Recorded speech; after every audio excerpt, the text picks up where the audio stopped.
Welcome back to Morning Joy, where truth matters. I'm your host, Keith Downey, and today our guest is here to share with us the incredible story of Blessed Stanley Rother and the beautiful shrine dedicated to his memory.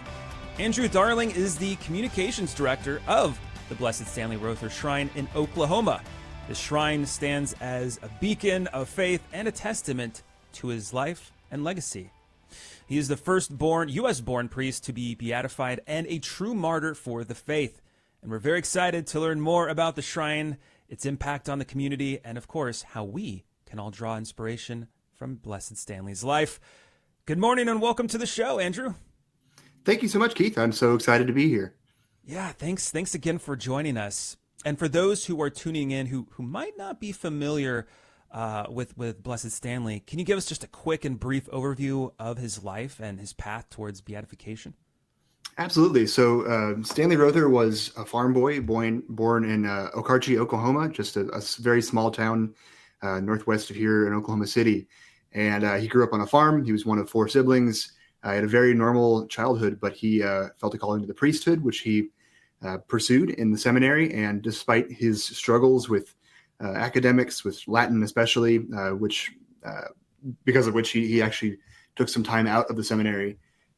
He eventually did continue at Mount St. Mary's Seminary in Emmitsburg, Maryland, and he became a priest. He was ordained in 1963. And very quickly after being ordained, he opted to be a missionary to the Tzutuhil people of Santiago Atitlan in Guatemala, a very, very remote village out in really a beautiful but remote part of Guatemala. And he served there for almost 20 years, where he was a missionary. And as the political situation deteriorated there, he was eventually the only missionary left, but he refused to abandon his people, even when the Archbishop called him back to Oklahoma because his name was on a death list. He came back and said, I've got to go be with my people. I can't run from danger. The shepherd can't run at the first sign of danger is one of his most quoted sayings. And so he went back and he was murdered on the 28th of July, 1981. So he was declared a martyr officially in 2016 by Pope Francis, and he was beatified in 2017 here in Oklahoma City. And so he's somebody who was a very normal person, who lived a very normal kind of life, and yet he was able to do some incredible things by just following the call that God had given him. Yeah, what an inspiring story. What aspects of Blessed Stanley Rother's life do you find the most inspiring, and why? I would say you were talking earlier about meekness. I think that's really definitely something that I would say, meekness and humility in his own life. Being able to learn from the people. There's so many Rother family members around. We sometimes get the chance to ask them, what was he like? And they said, at the time, nobody really, there was nothing special happening. He was just the same regular guy. And yet we know in that, he was growing in faith and in virtue. But for his whole life, he was just doing the work he was given to do. And he did, what he was being asked to do. And through that, he ended up leaving this incredible legacy. But at no point did he, think he was going to be famous. He was going to be, a big deal, even if,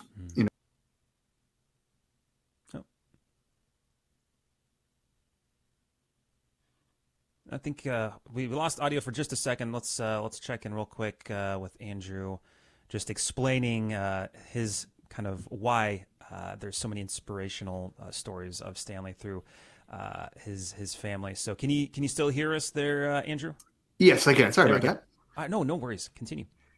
Yeah, so the thing that strikes me is his humility. If you look through, his diary entries, he had no sense that he was going to be remembered, this far into the future. All of his diary entries were about, how the weather was, very, very farm related things. He was just doing his job day to day.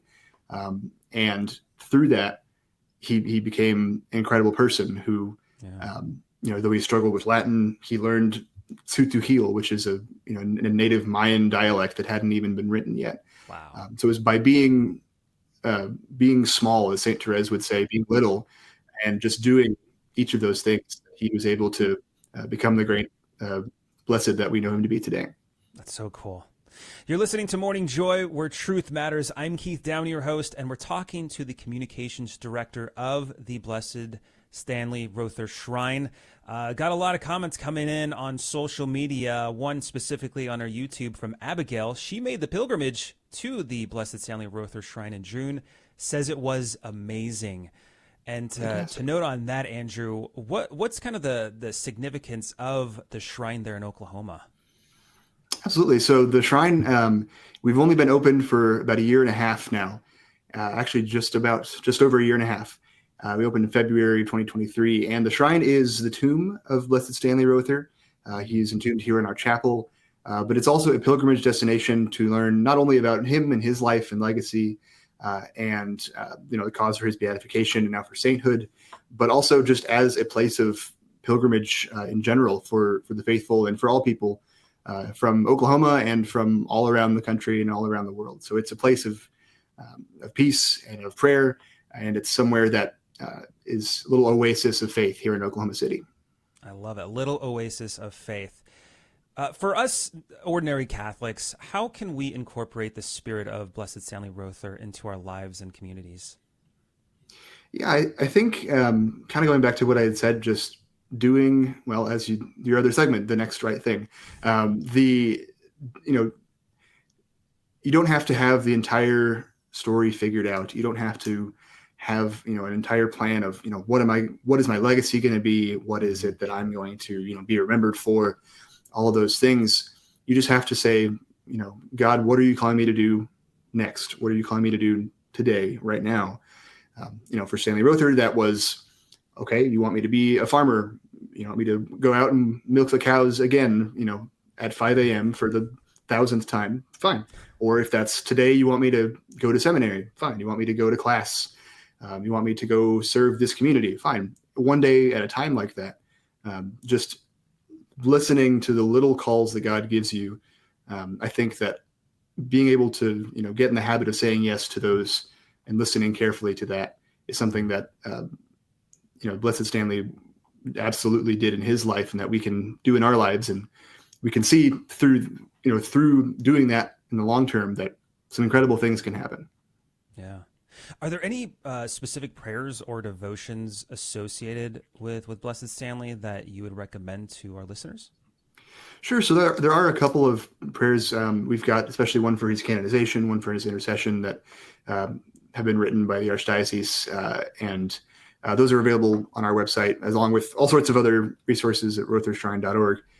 We also put together a novena based on the cardinal and theological virtues that we put together for his feast day, just this last July 28th, which is also available on the website. So I would definitely encourage you to check those out. Very cool. Speaking of the, we just heard, the memorial on July 28th. What was that like at the shrine? It was incredible. It was a really awesome experience. We had thousands of people here. We had, this year it was on a Sunday. So we, in the Archdiocese of Oklahoma City, we had the liturgical permission to celebrate his feast instead of the actual Sunday of ordinary time. And it was just beautiful to see people coming in from all over that knew, either a lot or nothing at all about his story. They might have just been coming for Mass, but seeing the impact of this guy who's just, like I said, a normal guy who's from here. He's like us in all these other ways.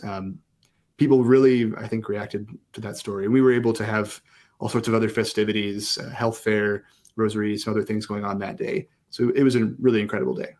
Wow, sounds like it. Now, how can our listeners support the shrine and its mission, whether through visits, donations, or other means? Absolutely. You pretty much said it. Visits, donations, and prayers are definitely it. Come and see the shrine. If you are ever in Oklahoma City for any reason, or you're around or you're coming through, stop by. We're open 9 to 5 every day. The campus is open all the time, and we would just love, whoever you are, whatever your background, definitely come and see us. And then, financially, of course, we can always use any amount of support there. It takes a lot to keep a shrine like this going. We're still, like I said, we're still a young church in a young facility. So we're still any help that anybody could provide financially through our website. There are plenty of opportunities there, including our Tejedores Society, where you can be a recurring donor, and there's all sorts of perks. Yeah. And then lastly, just prayer. Pray for the success of the shrine. Pray for Blessed Stanley's canonization, and pray for, especially if you find yourself in need of a miracle, pray for his intercession to aid you in that way, and maybe also contribute to his canonization at some point. So there are so many ways to help, but definitely come see us, support us through prayer, financially, however you can. That's so cool. And what I love about it is that it's here in the United States.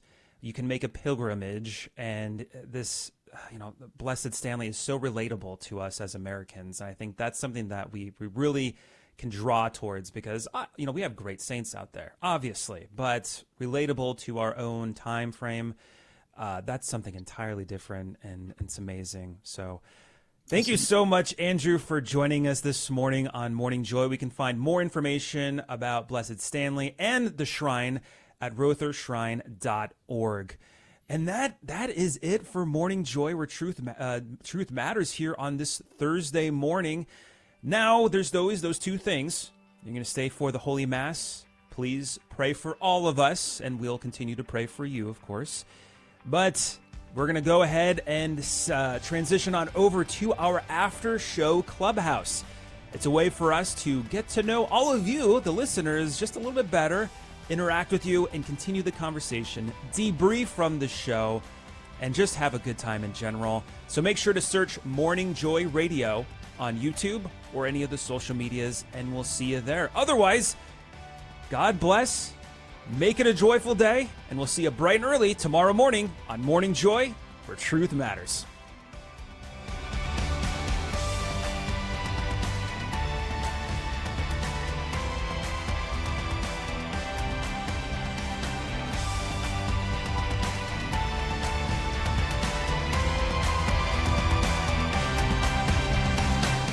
This has been Morning Joy, where truth matters, hosted by Keith Downey. Take some joy with you today. Visit grnonline.com/joy to listen again, share a segment, or answer the question of the day. That's grnonline.com/joy.